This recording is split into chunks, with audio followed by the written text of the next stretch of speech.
China fires submarine nuclear missile into Pacific. A Chinese Navy submarine fired a nuclear-capable ballistic missile into the Pacific Ocean on Monday, and Tokyo says it strongly urged Beijing to call off the test beforehand, the Japan Times reported. The launch, carried out with a mock warhead rather than a live one, hit its intended impact zone according to China's state-run Xinhua news agency, which described the shot as a routine part of the country's annual military training calendar and said other governments had been notified in advance. China's defense ministry gave Japan only 90 minutes of formal warning before the launch, a narrow window that left Tokyo scrambling to register its objections through diplomatic channels before the missile ever left the water.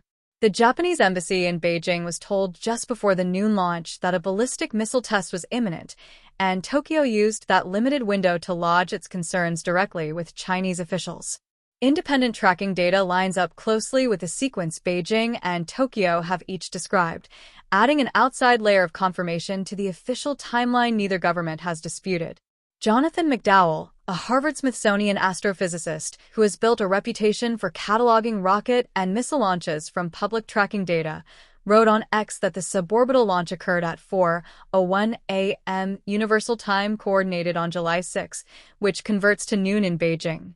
McDowell identified the weapon as either a JL-2 or JL-3 submarine-launched ballistic missile fired from the Bohai Sea, the body of water off China's northeastern coast that hosts several Chinese naval facilities. Based on tracking inputs, he estimated a roughly 3,900 by 1,050 kilometers, 2,400 by 650-mile trajectory at a 44-degree inclination, with impact occurring around 4:28 a.m. Universal Time Coordinated near 174 degrees east, 6 degrees south, a stretch of open Pacific water southeast of the Solomon Islands. Japan's government said it has no evidence the missile crossed into its territorial airspace or exclusive economic zone.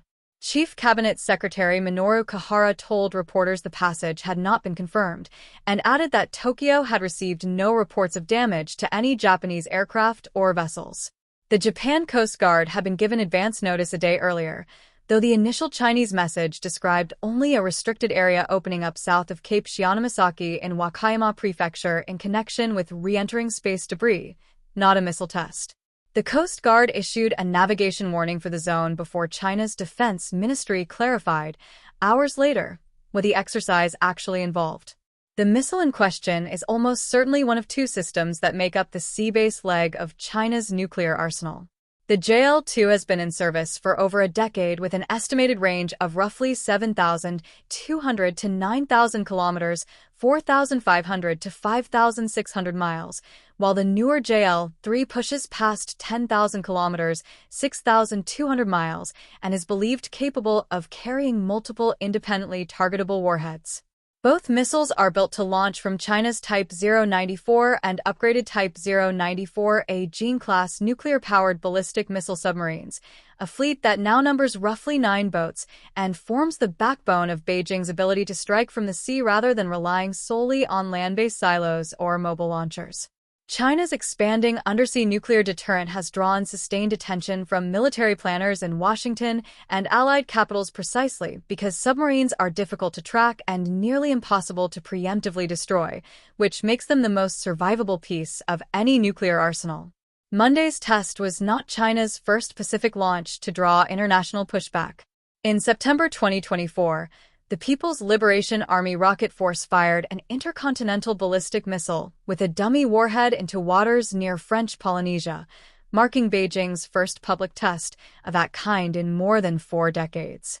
That earlier launch drew comparisons to routine test firing programs long run by the United States and Russia, and some analysts at the time framed it as China signaling that its nuclear force had matured to the point where it no longer needed to hide its testing activity.